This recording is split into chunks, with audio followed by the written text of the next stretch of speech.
প্রবেক্ষয় offer বাজে ওজ রাজ পাত্র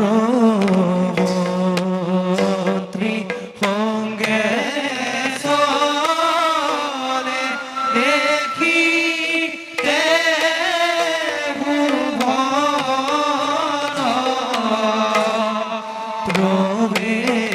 প্রবেক্ষয় offer বাজে ওজ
অযোধ্যার মহামান্য মন্ত্রীবর মহারাজ, সেনাপতি রিপুঞ্জয় মহারাজ, সম্পাদিত করে রাজকীয় যজ্ঞ ধন্য হল মোর হরিচন্দ্র নাম, পূর্ণ হলে অযোধ্যার সমস্ত প্রাণী সুখীময় সুখী আজি সেই অযোধ্যাৰ সমগ্ৰ প্ৰজা। কিন্তু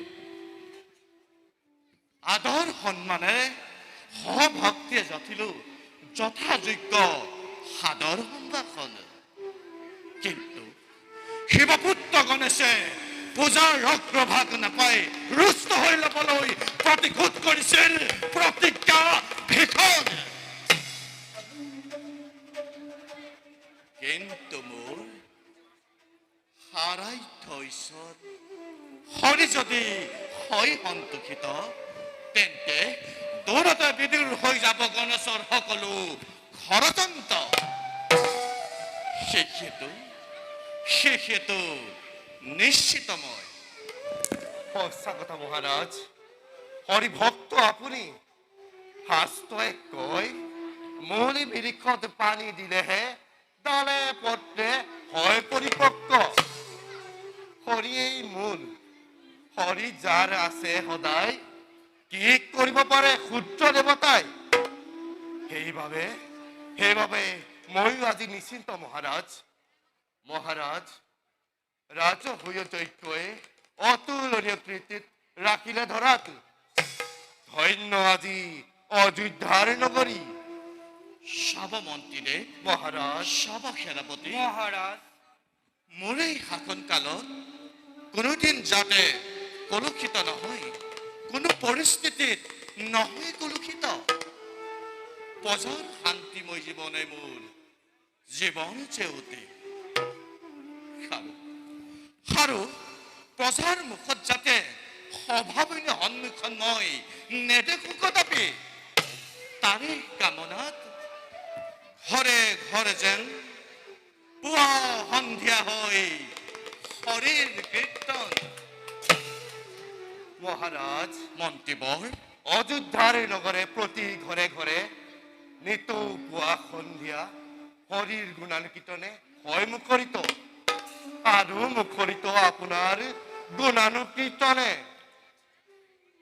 সুখী মই, সেয়ে মোৰ স্বৰ্গ আনন্দ।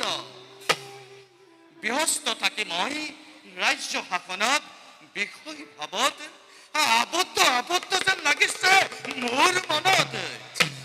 সেয়ে যাবৰ ইচ্ছা হয় মোৰ মৃগয়াৰ প্ৰতি। ইয়াত বাৰু আপোনাৰ মতামত কি? মহাৰাজ, মৃগয়া যেনেকৈ আমোদৰ কৰ্ম, বিপদো আছে তেনেকৈ। ইচ্ছা যদি হৈছে প্ৰবল, যাওক মহাৰাজ, ময়ো জনাইছো সন্মতি। সেনাপতি ৰিপুঞ্জয়, মহাৰাজ, কিয় দেখো আজি বিকাদিত বদন তোমাৰ? পলম নকৰি উদ্দেশ্য তুমি প্ৰকাশ কৰা। মহাৰাজ, নোৱাৰো গোটাব হা। কৰ্ণৰ ৰঘুচৰ এই অমংগল বাৰ্তা, এই শুভ ক্ষণত মই কিনোদৰে কৰিম প্ৰকাশ। সেনাপতি, তাৰোপৰি সি যে কল্পনাৰো অতীত মহাৰাজ। পাৰিব জানো সহিব আপোনাৰ নিষ্পাপ অন্তৰে মহাৰাজ? সেনাপতি, মহাৰাজ, হঠাতে আজি তোমাৰ মুখতে সেনা বাক্য? স্থিৰময় সূৰ্যবংশীময় প্ৰজাৰ পালক, নিহুণ্ডে জনোৱা সমস্যা সমাধানৰ দক্ষতা মোৰ ঈশ্বৰৰ প্ৰদত্ত। সেনাপতি, হৈছে নেকি কিবা অমংগল সেনাপতি?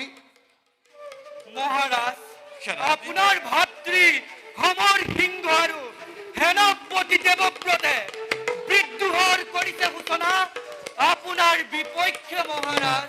কি? মোৰ ভাতৃ সমৰ সিংহই আৰু সেনাপতি কৰিছে মোৰ বিৰুদ্ধে বিদ্ৰোহৰ সূচনা? হয় মহাৰাজ, গুপ্তচৰৰ মুখেৰে মই শুনিলো বাতৰি, অনুসন্ধান মই চলালো গোপনে, প্ৰত্যক্ষেই প্ৰমাণ পালো তাৰ পত্নীৰ পৰিচালনাত পৰি ৰাজদ্ৰোহৰ কৰিছে আচৰণ আৰু পক্ষপাতিত্ব কৰিছে সেনাপতি দেৱব্ৰতে। মন্ত্ৰীবল আপোনাই কৈ নাই অ? মহাৰাজ, কঠোৰ বিচাৰ কৰো সিহঁতক। কন্যা জহতা নকৰে বিচাৰ, ৰাজদোষৰ নাই পৰিত্ৰাণ। সেনাপতি, মহাৰাজ, লৈ আনা ভাতৃ সমৰক মোৰ কাষলৈ। হৰিচন্দৰ বাবে ৰাজ সিংহাসন ত্যাগ কৰাটো তুচ্ছ কথা। এই মুহূৰ্ততে মই ভাতৃ সমৰক এই অযোধ্যাৰ ৰাজ সিংহাসন অৰ্পণ কৰিব খোজো। ক্ষমা কৰিব মহাৰাজ, তেনে কথা নহয় সম্ভৱ। মোৰ জীৱন্ত কালত অযোধ্যাজনক অযোধ্যাৰ ৰাজ সিংহাসন অৰ্পণ কৰি সূৰ্য বংশক নানিব কলংক মহাৰাজ, সূৰ্য বংশক নানিব কলংক। মন্ত্ৰীবল, মহাৰাজ, সেই ৰাজভক্ত মহান পুৰুষ মহাৰাজ, ভুলৰো সংশোধনী আছে, সময়ত তাৰ মই কৰিম বিচাৰ। সেনাপতি ৰিপুঞ্জয়, মহাৰাজ, কালিলৈ প্ৰভাততে যাত্ৰা কৰিম মৃগয়া হেতু। যত আছে ৰথ ৰথী মৃগয়াৰ সকলোবোৰ তুমি কৰিবা যোগাৰ। সাজিলৈ সভা ইমানতে ভংগ কৰা হ'ল। ভাল মহাৰাজ।